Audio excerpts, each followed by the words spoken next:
पहले बात तो ये है कि अपना जानजेब साहब, शाह महमूद कुरैशी साहब के बयान को इन हालात में, जब एक महीना पहले ये सब कुछ इंडिया और पाकिस्तान के दरमियान हुआ, नॉर्मल नहीं लेना चाहिए।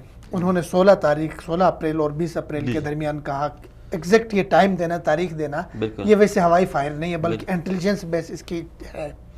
हमारी जो एजेंसियां हैं, ISI है, इन्होंने बाकायदा इन्फॉर्मेशन उनकी पकड़ी है कि इंडिया इन तारीखों में कुछ करना चाह रहा है। बिल्कुल इसी तरह। और इंटरनेशनल हमारे जितने सफारती सतह पर हमने आगाह भी कर दिया है। अब करने का काम ये देखें, हमारी जो अभी तक फौज, हमारी हुकूमत एक डिप्लोमेटिक गेम खेलती रही कि चूंकि जंग हमारे मफाद में नहीं, हम जंग को टाल दें। इंडिया जंग चाहता है क्योंकि वहाँ इलेक्शन है उनके मफाद में।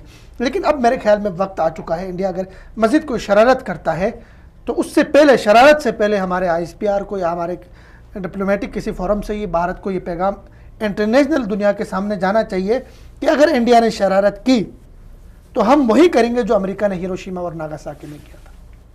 अब कोई और ऑप्शन नहीं। मुशर्रफ ने दौर में किया, फौजें लेकर आए थे, मुशर्रफ ने BBC को इंटरव्यू दिया, उसने कहा कि भाई हम छोटी मोटी जंग नहीं लड़ते, ठीक। अब अगर ज़्यादा हो गया तो हमने मजबूर हो जाएंगे हम, ठीक है भाई कर लेंगे। इंडिया क्या है, इतने शाइन इंडिया अपने आप को वो कहते हैं, वहाँ पे लोगों की हालत क्या है। तो इंडिया को जब तक सही तरह से जवाब नहीं देंगे, ये बनिए हैं, ये पीछे नहीं हटेंगे।